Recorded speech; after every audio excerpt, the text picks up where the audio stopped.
नमस्कार दोस्तों।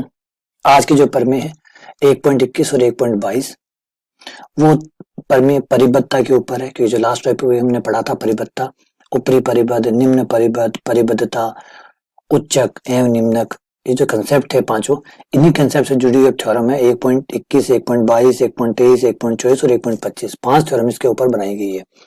तो मैं पहले ये 2 थ्योरम इस लेक्चर में कराऊंगा और बाकी अगली थ्योरम अगले लेक्चर्स में कराऊंगा, ठीक है। तो पहले 1.21 को स्टार्ट करते हैं। प्रमेय नंबर 1.21 कथन है, वो ये कहता है, कथन कहता है प्रत्येक परिमित समुच्चय परिबद्ध होता है। परिमित समुच्चय परिबद्ध होता है। अगर कोई समुच्चय परिमित है, परिमित मतलब जिसमें निश्चित अवयव है, अगर किसी समुच्चय में निश्चित अवयव है तो फिर वो परिबद्ध होता है, मतलब उसे बांधा जा सकता है। निश्चित अवयव वाला कोई भी समुच्चय, अगर किसी समुच्चय में निश्चित अवयव 500, 5000, 5 लाख, 5 करोड़, निश्चित अवयव मतलब एक अवयव जहां से वो शुरू होगा, एक अवयव जहां वो खत्म होगा। और परिमित का मतलब ये भी आप नंबर दे सकते हैं, A1, A2, A3, इस तरीके से नंबर रख सकते हैं समुच्चय का। तो हम प्रूफ करते हैं कि ये परिबद्ध होता है। तो चलिए मान लेते हैं, माना एक समुच्चय S, माना परिमित समुच्चय S ले लिया, परिमित समुच्चय S A1। अब आप सोचोगे ये A1, A2 कहां से आ गया? तो बेटा परिमित समुच्चय है, परिमित समुच्चय है इसका मतलब उसे गिना होगा तभी तो आपको पता चला होगा कि वो परिमित है ना। परिमित है, परिमित का कैसे पता लगता है? जब आप गिनते हैं और गिनती कभी खत्म नहीं होती, इसका मतलब है परिमित है। और अगर आप गिनते हैं और गिनती कहीं खत्म हो जाती है, इसका मतलब परिमित है। ये तो होता होगा परिमित है परिमित। परिमित क्या होता है? जिसको आप गिनो और गिनती है वो किसी न किसी नंबर पे जाके एंड हो जाए, मतलब परिमित है। और गिनती कहीं खत्म ना हो, चलती रहे चलती रहे चलती रहे, इसका मतलब है परिमित है ना। ये तो होता होगा परिमित है परिमित। तो जिसके पास लास्ट नंबर है वो परिमित है, जिसके पास कोई लास्ट नंबर नहीं है, हर नंबर के बाद एक नंबर है, वो अपरिमित है।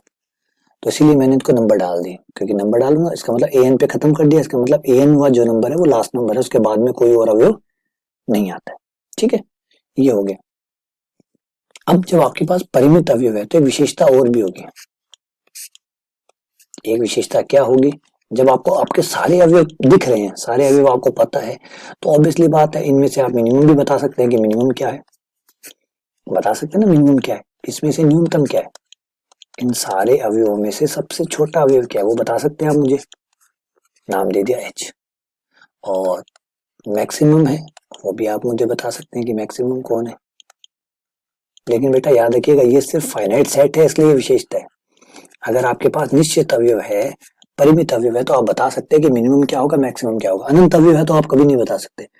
अगर समुच्चय अनंत तक चलता है तो आप कभी नहीं बता सकते। चलिए मैं आपको एक एग्जांपल दिखा देता हूँ। मान लीजिए आपके पास, एग्जांपल बोल रहे हैं, ये प्रमेय का हिस्सा नहीं है, ठीक है। चलिए 1, 2, 4, 1, 5, 7, 11, 21, 35, 45, 2, 1, 8, 3। बेटा इस समुच्चय को मैंने यहाँ खत्म कर दिया, ठीक है। चलिए मैं और चला के खत्म कर दूं, लेकिन खत्म कर दूं। अगर मैंने खत्म कर दिया तो आप मुझे बता सकते हैं कि इसमें से मैक्सिमम कौन सा है।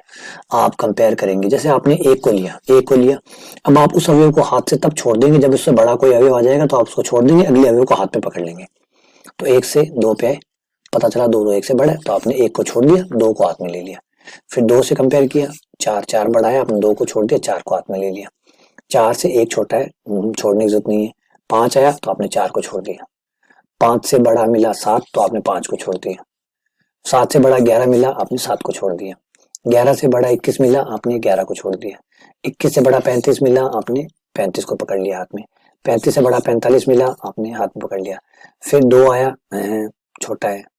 1 छोटा है। 8 छोटा है। 3 छोटा है, तो हाथ में क्या रहा, 45। तो सबसे बड़ा कौन सा हुआ, 45। तो इस तरीके से आप बड़े जो अवयव है, जो बहुत सारे समुच्चय होते हैं जिन बड़े खूब सारे अवयव हो लेकिन फाइनाइट हो, तो आप एक अवयव को इस तरीके से ले सकते हैं। पहले अवयव से लेके चलिए, हाथ में रखिए, हाथ से उस अवयव को तब तक मत छोड़िएगा जब तक उसे बड़ा ना मिल जाए। आप लेफ्ट से शुरू कीजिएगा, लेफ्ट से राइट चलते जाइएगा और उसे तब छोड़ दीजिएगा जब आपको उससे बड़ा एलिमेंट मिल जाता है। जैसे मिल जाए उसको छोड़ दीजिए, बड़े वाले को हाथ में रख लीजिए और फिर आगे चलते रहिए। इस तरीके से फाइनली जब ये आपका समुच्चय पूरा होगा तो आपके हाथ में सबसे बड़े वाला अवयव होगा, सबसे बड़ा अवयव आपके हाथ में बचेगा, क्योंकि वो नहीं छूटा है, इसका मतलब है वो सबसे बड़ा है, वरना वो छूट जाता। ऐसे ही आप न्यूनतम चूज कर सकते हैं। हाथ में ले लीजिए, अगर आपको उसको उससे छोटा कोई मिल जाता है, उससे बड़ा मिल जाता है तो मत छोड़िएगा, छोटा मिल जाए तो छोड़ दीजिएगा, है ना, छोटा मिल जाए तो छोड़ दीजिएगा, बड़ा मिले तो मत छोड़िएगा। इस तरीके से आप लास्ट तक पहुंचेंगे तो सबसे छोटा अवयव आपके हाथ में होगा। तो चलिए बात बाहर करते हैं वापस से। तो परिमित संख्या में जब अवयव होते हैं तो आप उनमें से आराम से मैक्सिमम और मिनिमम निकाल सकते हैं। लेकिन ठीक है, इस क्वेश्चन को मैं थोड़ा सा हटाता हूँ, चेंज करता हूँ, इसको हटाया और मैंने बेटा डॉट डॉट डॉट लगा दिया, डॉट डॉट डॉट डॉट।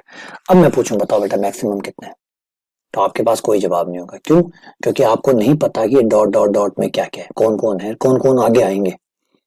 आप जो दिख रहे हैं उनका तो मैक्सिमम मिनिमम निकाल सकते हैं, लेकिन अगर ऐसे चलता ही रहेगा तो आप कंपेयर कैसे करेंगे, तुलना कैसे करेंगे। तो अगर समुच्चय इनफाइनाइट होता है, अगर समुच्चय इनफाइनाइट होता है और वो कोई भी ऑर्डर में नहीं है, कोई क्रम नहीं है, ऐसे ही बस कभी घट रहा है, कभी बढ़ रहा है, कभी चल रहा है, अगर बढ़ते हुए चल रहा है तो समझ में आ जाता है, घट रहा होता तो समझ में आता, कभी एक आया, दो आया, चार आया, फिर वापस एक आ गया, पांच आ गया, सात आ गया, तो कैसे पता चले, भगवान जाने आगे क्या क्या निकल के आएंगे।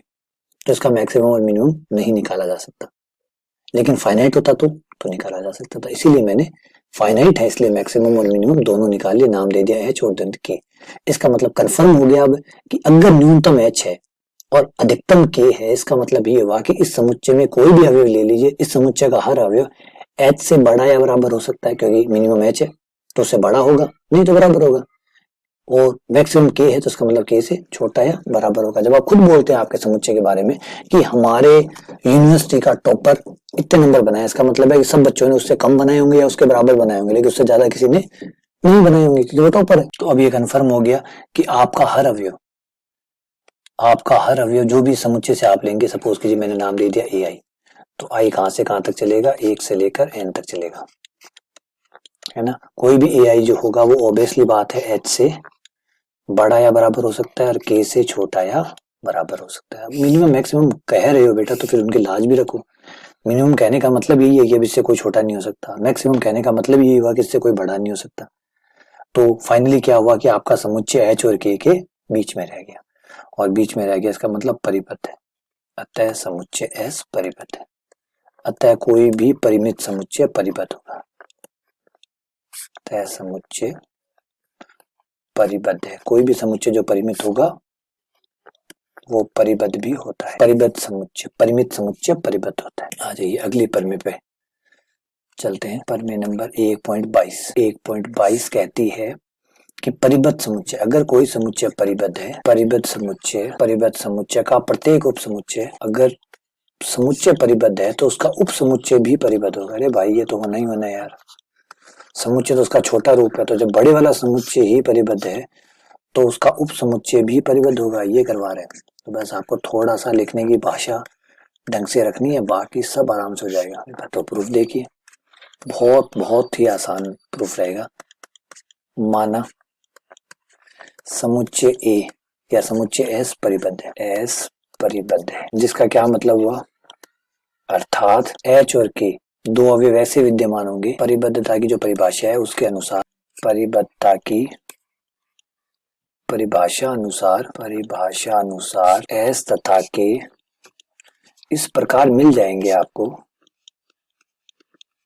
इस प्रकार प्राप्त हो जाएंगे कि कोई भी अवयव जो आप एस से लेंगे वो आपका for all a belongs to S, S का हर अवयव एच और के बीच में आएगा, एच से बड़ा या बराबर, के से छोटा या बराबर। अब दिखाना है इसका जो उप समुच्चय होगा वो भी परिबद्ध होगा। तो माना इसका एक उप समुच्चय ए ले लिया, माना एस का उप समुच्चय ए है। उप समुच्चय का मतलब याद है ना बेटा, उप समुच्चय का मतलब होता है वो समुच्चय जो एस से अवयव लेकर बना हुआ है, ए है। तो प्रत्येक अवयव जो ए में होगा वो फाइनली एस में भी होगा। क्यों होगा? क्योंकि आप खुद ही तो कह रहे हो ए उप समुच्चय है एस का, तो फिर बेटा उप समुच्चय है तो इसके पास का मतलब ये हुआ कि ए के पास जो भी होगा वो एस के पास होगा, यानी जो एस है वो बड़ा समुच्चय है और ए जो है वो आपका छोटा समुच्चय। तो अब आप कहते हो कि ए के पास ये है वो है, तो आया किससे? अब आप कह रहे हो राजस्थान में ये है, राजस्थान में ये दुर्ग है, ये छतरियां है, ये वो है, तो क्या वो भारत में नहीं है? क्या वो भारत में नहीं आएगी? तो ऑब्वियसली बात है भारत बड़ा समुच्चय है, और राजस्थान छोटा समुच्चय है, तो राजस्थान में जो भी है वो भारत में भी है। हाँ, सब कुछ जो भारत में है वो राजस्थान में ऐसा जरूरी नहीं है। राजस्थान में जो भी है, राजस्थान में राजस्थान का निवासी हूँ तो मैं भारत का निवासी भी हूँ, है ना। मैं राजस्थान का निवासी हूँ, मैं अगर राजस्थान में आता हूँ तो मैं भारत में भी आता हूँ। तो इसलिए मैं अगर ए में आता हूँ तो ए एस में भी आएगा, और अगर ए एस में आएगा तो एस का तो हर अवयव एच और के बीच में है ना। एच और के बीच में, इसका मतलब ये हुआ कि समुच्चय ए का भी हर अवयव, समुच्चय ए से लिया था ना हमने, समुच्चय ए का अवयव लिया था, वो पहुंच गया एस के पास, क्योंकि जो ए के पास होगा वो एस के पास होगा, जो एस के पास होगा वो एच और के बीच में होगा। इसका मतलब ये निकला कि ए का भी हर अवयव, समुच्चय ए का भी हर अवयव एच और के बीच में है ना। इसलिए हम कह सकते हैं कि हर अवयव, जिसका नाम आप ए रख लीजिए, कुछ और रख लीजिए, ए से जो भी आप अवयव लेंगे, समुच्चय ए से जो भी अवयव लेंगे वो एच और के बीच में है। जिसका मतलब ये हुआ अतः समुच्चय ए परिबद्ध है। और सोचिए बेटा क्यों है परिबद्ध, होके ही रहेगा। क्यों परिबद्ध हुआ, ये वही, जैसे आप मान लीजिए कहते हैं कि जैसे मुकेश अंबानी है, वो भारत के सबसे रिचेस्ट आदमी है ना।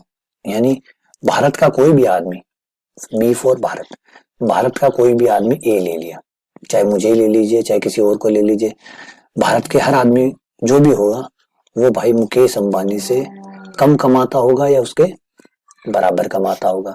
अब पूरा भारत ही मुकेश अंबानी से कम कमाता है, फिर राजस्थान आता है, दावा ठोकता है, राजस्थान का एक अवयव आता है बी, तो बी भी तो क्या होगा, एम से छोटा, मुकेश अंबानी से कम कमाएगा, क्योंकि पूरा राजस्थान भारत में आता है। तो जब पूरे भारत में कोई मुकेश अंबानी से ज्यादा नहीं कमाता तो राजस्थान का आदमी मुकेश अंबानी से ज्यादा कैसे कमा सकता है।